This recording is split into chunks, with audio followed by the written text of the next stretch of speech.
Welcome to this episode of a threefold chord with me, Wupe, also known as the Mindpreneur. And as you know, for this particular show, what we try and do is get God back into our marriages and hopefully help us have fulfilling, more meaningful, more purposeful relationships. And yeah, that's what we do on the show. And today we have one of my favorite topics. We're talking about intimacy. And the verse that inspired today's conversation is Songs of Solomon 3 verse 4. And the first part that says, I have found the one who my soul loves. And I love that. I love that so much.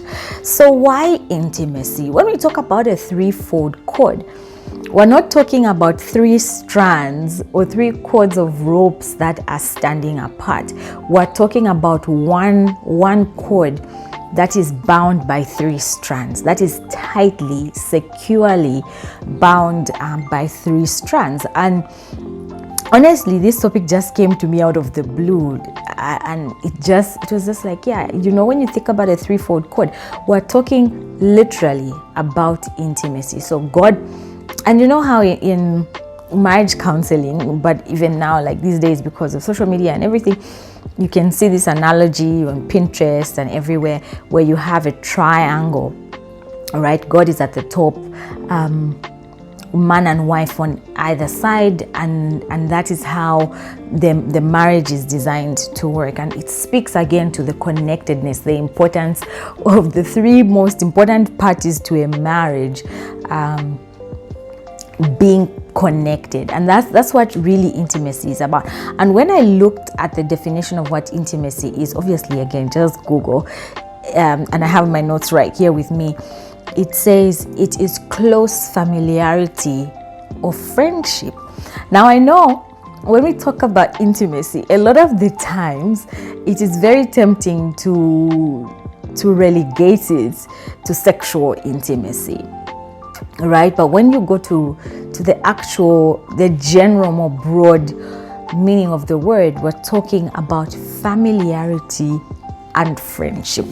Now, we had begun this journey with a threefold chord, talking about, in fact, I talk about it every week that I do this, is that marriage was God's idea.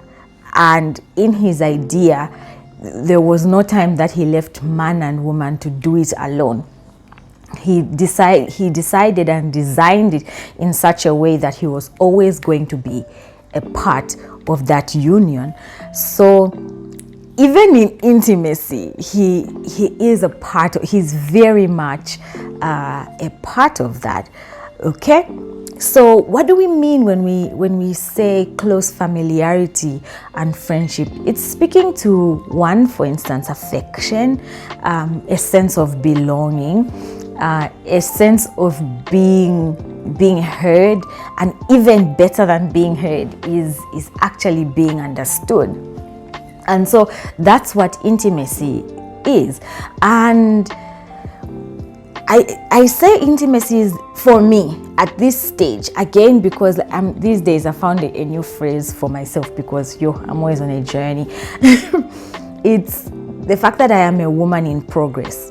So at this stage where I'm at, I'm learning how intimacy is such a foundational thing for a marriage union. I feel like intimacy, that closeness, that interconnectedness, you can even see it in scripture when God speaks about marriage and he says, and the two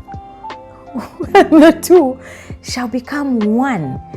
Like, you can't even tell them apart. And that speaks to intimacy. These two will be so close. And a lot of the time, again, we have the tendency to relegate that oneness union to the bedroom. Okay, to what happens in the bedroom. Granted, when the marriage is consummated, then we have the complete oneness. You make your vows and whatever, and in front of everybody, you go to the authorities and get that permission. But that oneness is just beyond the bedroom. There's a sense in which the two shall become one in every sense of the word. every sense of the word. Physically, your bodies belong to one another. Financially, that belongs to one another. You become one. So while we still continue to exist as Wupe and Moses, there is a certain death, and I think it was Pastor Mildred Okunko who said, what happens at the altar, and don't take marriage lightly, and I really like that analogy, was when you go to the altar and you say your vows. Wupe dies, Moses dies, and now there is this one flesh that has come up, that is Wupe, Moses, or Wumo, or Mobu, or whatever, but they become one flesh. And I think that intimacy is very important. And I remember not too long ago posting to my other socials, Instagram, Facebook, about how a lot of the time when we talk about love is a choice. It's not a feeling. And I said, you know what, I can get why we deliver that message. I completely understand, because feelings alone cannot sustain a relationship. Feelings alone cannot sustain a marriage. But I also like to argue that a commitment alone can sustain two people living together who are committed to this, to coexisting. But that would be quite unfulfilling. And I'll get into it when we look at the 8 different ways that intimacy can happen and why that is important. Because you can have two people who are committed to a marriage, but they're not present in their home, they're not being purposeful, and that marriage is not moving forward. And you find in some situations people have committed suicide, they're miserable, they can't become the best that they can be. But I am of the opinion that the feelings are important. The commitment is very important too, and it's a healthy blend of the two that helps the foundation of intimacy to be built. So I am also of the view that yes, it is possible for two people who don't have feelings for each other to get together, and then those feelings to grow. It's entirely possible, right? But my point is, at the end of the day, I feel like intimacy is a very, very foundational principle of a marriage. Again, woman in progress.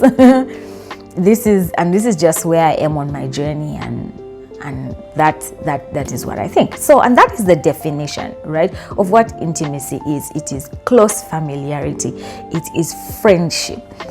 But what's interesting is statistics show that a lot of people who get divorced don't get divorced because they didn't love each other.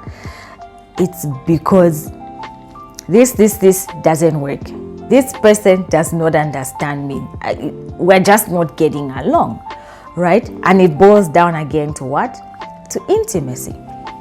So intimacy is a beautiful thing, but can be a very challenging thing to cultivate. It can be very challenging to cultivate. One, if you're not intentional about it. Two, because of what it demands. So intimacy demands a high level of vulnerability. It's the ability to be honest about where you are without having to step on the toes of your friend.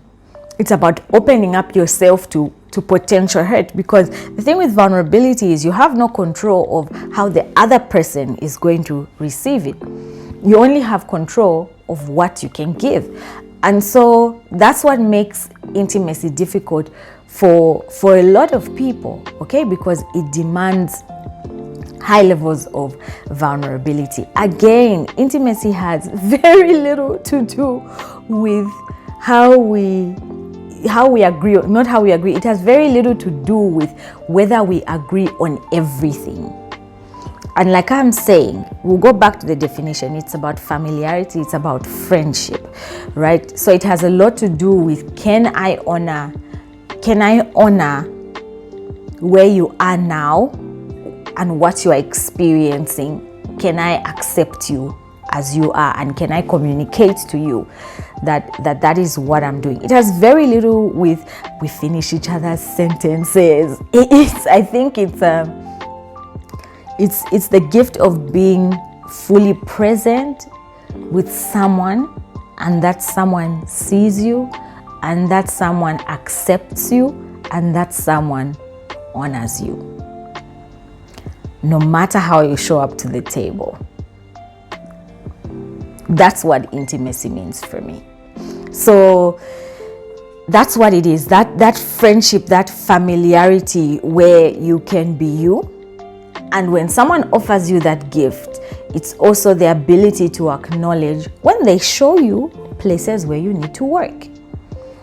And you honor that gift of honesty and care, because this person has cared enough to be honest with you, has opened themselves up, has accepted you and honored you. And so if they say this is a place that needs work, you have wisdom enough to communicate back the intimacy by saying in your heart, thank you, or showing up to meet the other person halfway. Okay? So intimacy is such a dance that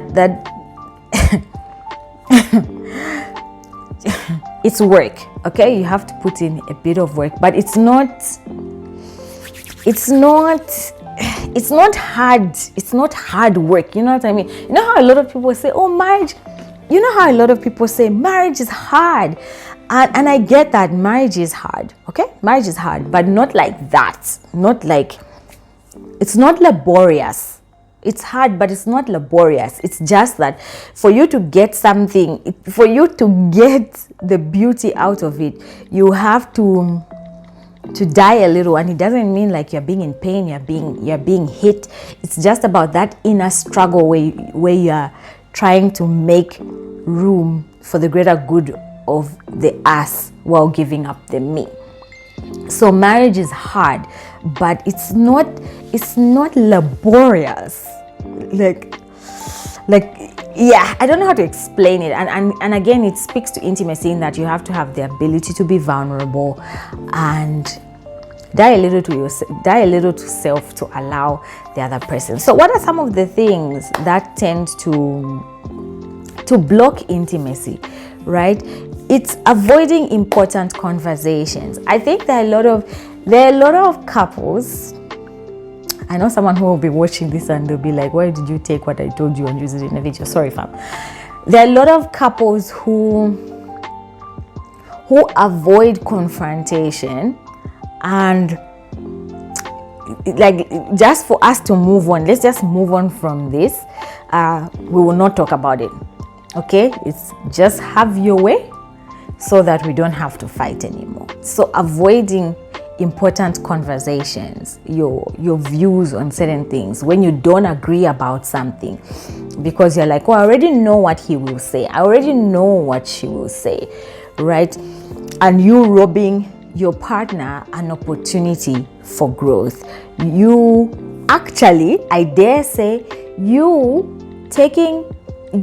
not doing your part as a Christian to play the role of patience. You are avoiding your duty to grow in the virtue of patience. I already know what the other person is going to say. I already know what the other person is going to do.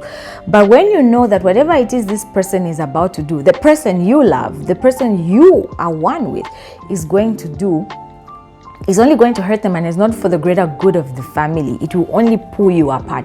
But because you do not want to address the situation, you lose an opportunity for growth yourself. It's not even just about your partner alone, because again, remember, the marriage union is, we become one. There's no separation between Wupe and Moses. We are one. Okay? So when I say, but Moses won't, even if I tell him, he won't listen. You know what I mean?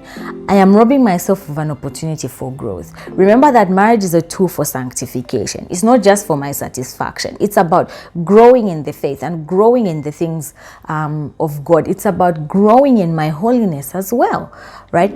So if Moses presents to me a situation where I'm too tired to deal with that, it's always a reminder that is an opportunity for growth for me. What is God calling me to do in my own personal growth journey with him? Because marriage is a tool for sanctification. So avoiding important conversations affects intimacy, but also affects your own personal growth and prevents you from bearing fruit as a believer because of what the purpose of marriage is. The second one is resentment for needs that haven't been met, right? So again, this one sort of directly flows from the first one. If you avoid important conversations, naturally your needs will not be met because you have said so many times, it's fine, whatever, I don't want to deal with that. Then your needs are not met, and then you become frustrated, and then it affects intimacy. And then avoiding being vulnerable. I can't even explain to you. Like I said, marriage is not laborious, but marriage can be hard, especially when there's a demand for you to be vulnerable. Can you be honest about the traumas where you have come from? Can you be honest to say, I am not okay? Okay? Are you, like, you have to be honest with, I'm not okay with what you said. I'm not okay with what you did, without fear of losing that person. And even when the fear is there, communicating and saying, look, I have been bottling this for some time because, honestly, I do fear losing you. I don't want to lose this relationship that we have. I love you and I'm scared. And one of my favorite things is, think about me. I'm going to feel the fear, but I'm going to do it anyway, right? Like, feel the fear, but do it anyway. And that's the approach that we should have with vulnerability, just being honest about those, with respect, obviously, about those raw parts of ourselves, those parts that we often don't let people into. And what's funny is we can share it with other people, like friends or whatever, but you won't share it with the one person who you're sharing your life, your body, everything, your money. You're making human beings with this person, but you can't be vulnerable. So that affects intimacy very much. And then another thing that affects it, and the last one for today, is being complacent and apathetic. And I think in the local context, the Zambian context, is, I think we are taught ukukwate minsula. You know what I mean? And there's a place for that. But I think there are a lot of women and men who ukukwate minsula, ignoring things, right? Where it's just like, and then, or you're complacent, like, a man has cheated on you multiple times, but just like, it is what it is. You know what I mean? And you've just become complacent about life, and you're even apathetic, because obviously that's a trauma that has happened to you, and now your apathy is your reaction to that trauma. So Kwate Minsula doesn't really, it has a necessary place. You won't have to address every small thing, but there are those fundamental things that need to be addressed that you can't exactly ignore, that will affect intimacy in a marriage. Okay, so how can we resolve some of these things? God is a big part of our marriages. This is the heart of the message of a threefold cord. The way your husband is a party to the marriage, the way you are a party to the marriage, God is. So go back to the word. What does the Bible say about your situation? If your brother sins, show them their fault. Right? Because what happens is you're going to build resentment inside you, and it doesn't only affect you if you have children. That spills over to the children, that spills over to how you serve, and yeah, that hurts. So go back to God, pray together, and grow together. So what are some of the areas that couples can be intimate, and they are low-hanging fruit, quick wins that couples can use to grow their marriages? So the examples of intimacy, simple places to start, is, for instance, physical intimacy. And others will argue that it's not their love language, but physical touch is so important. It's something that you even see when someone's breaking down. Why do you hold them? That intimacy, that connection is important for human relations. So even if it's not like your primary love language, touch often, hold hands, cuddle, and like I tell you, the best conversations are just like, okay, maybe physical touch might be one of like my, okay, not it's not the primary one, but like it's up there, top 3. Okay, the best conversations are like when you're in the arms of your person and you're sharing your like you're sharing like this, like yeah. Anyway, touch, it's important. Cuddle, hold hands. And I don't mean like, touch. I just mean like, hand on the shoulder, a rub, a tap on the back with a smile, like just be intentional about I'm here. But I'm telling you, those conversations in cuddle modes, those are good because it's like you can feel someone's heartbeat.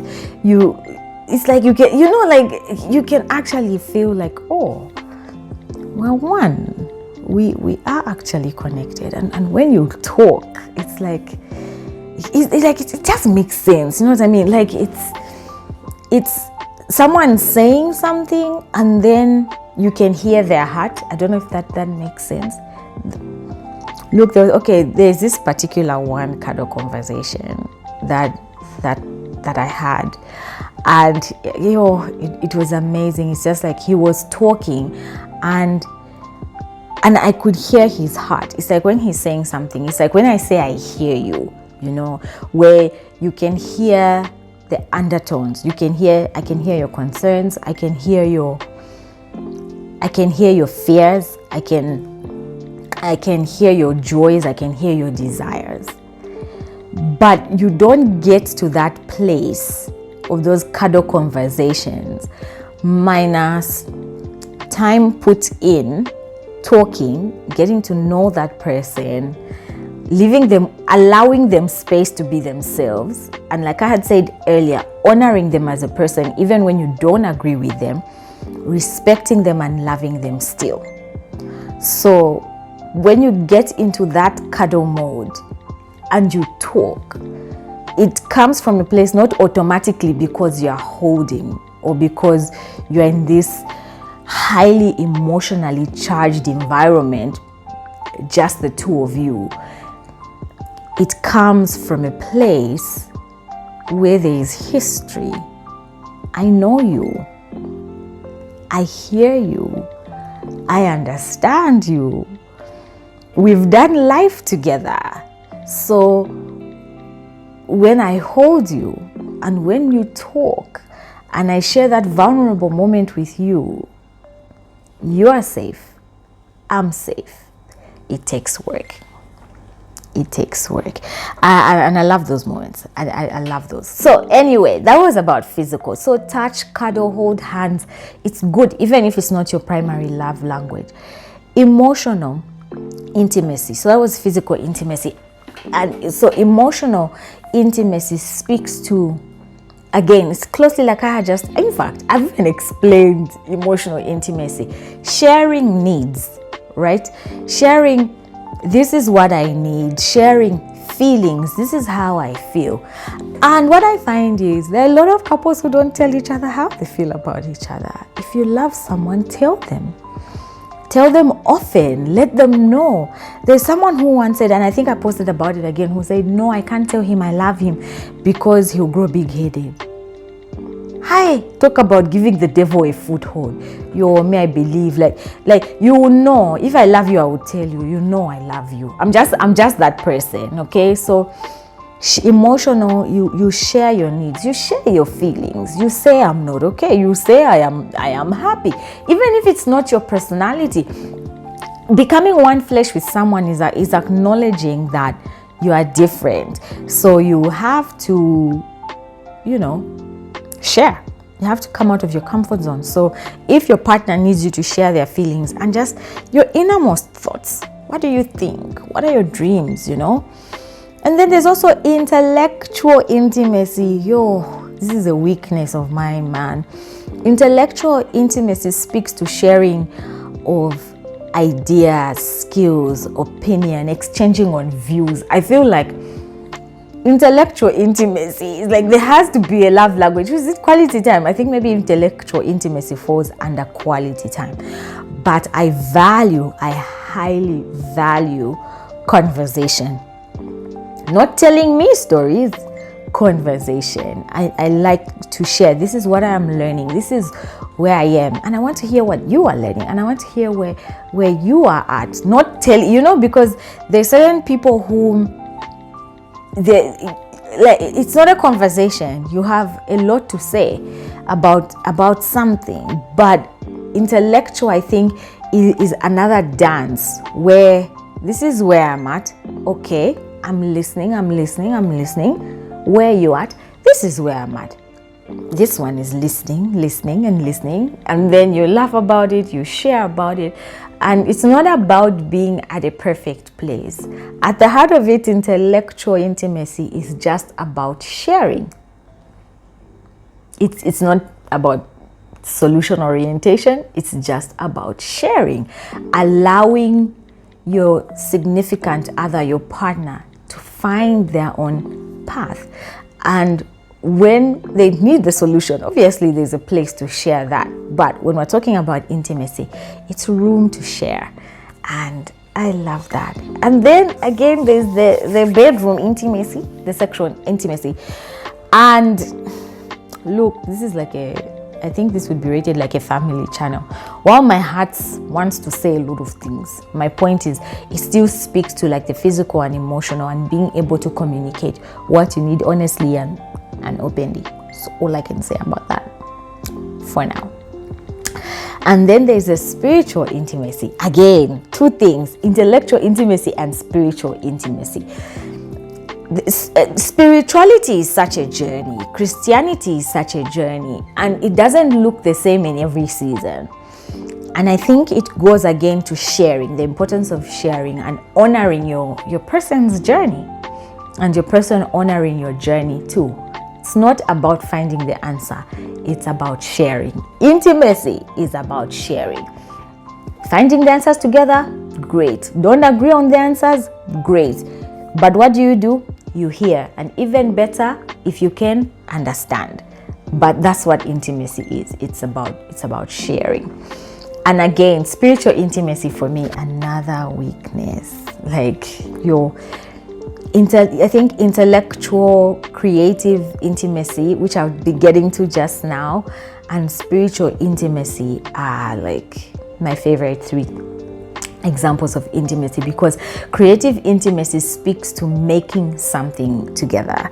So if we can serve together, if we can give together, if we can grow together, my life is fulfilled.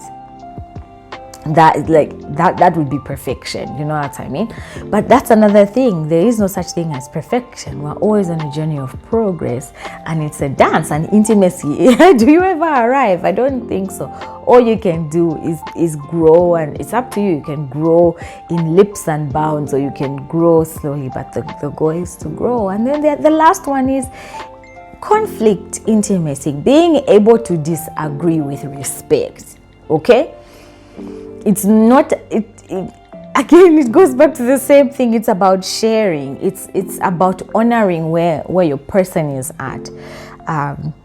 If I say I feel hurt because you said this, it's not about you.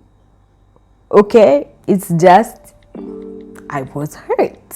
There's nothing you can do about that. I was hurt. We can't do it. And there's a place for, obviously, couples who are married to sit down and say, okay, help me understand. I want to understand so that doesn't repeat itself. Where in that speech or where in that action was that hurt, so that I understand. But I think when you're the party on the other side, it's incumbent on you to say, I am sorry that my actions hurt you. And yeah, I'm sorry that my actions hurt you. I want to understand. Where was it? And then when the other person sees that, you care about how they feel, they're more apt to listening or explaining further what it was, and leaving room to hear what you meant, but also just keep an open mind about their interpretation of the situation or the situations, so that again you can continue to grow together. And yeah, so you have physical, emotional, intellectual, I forgot one, sorry fam, experiential. I mean, this is not a big weakness of mine because I'm more a quality time indoors, let's be romantic type of person. But experiential intimacy is about experiencing life together, doing stuff together. I guess for couples who like date night, this is it. For couples who love to travel, this is it. I mean, I have a bucket list, but honestly, I'm only traveling for exposure, not so much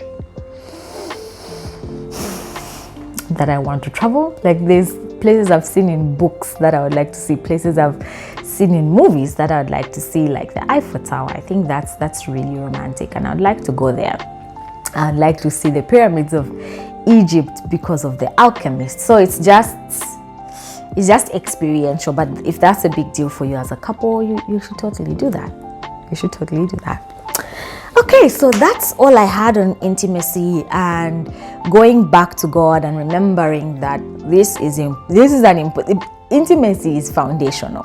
When you can agree, when you can see each other, when you can share, you are more purposeful in what you do, and you honor God, and you honor God together. But when you become the three single strands, you put God there, you here, your husband there, it becomes a bit of a challenge. Let me know what you think in the comments, and how do you think that Christian couples can build intimacy. So until the next one, this has been your friend Wube, and ciao.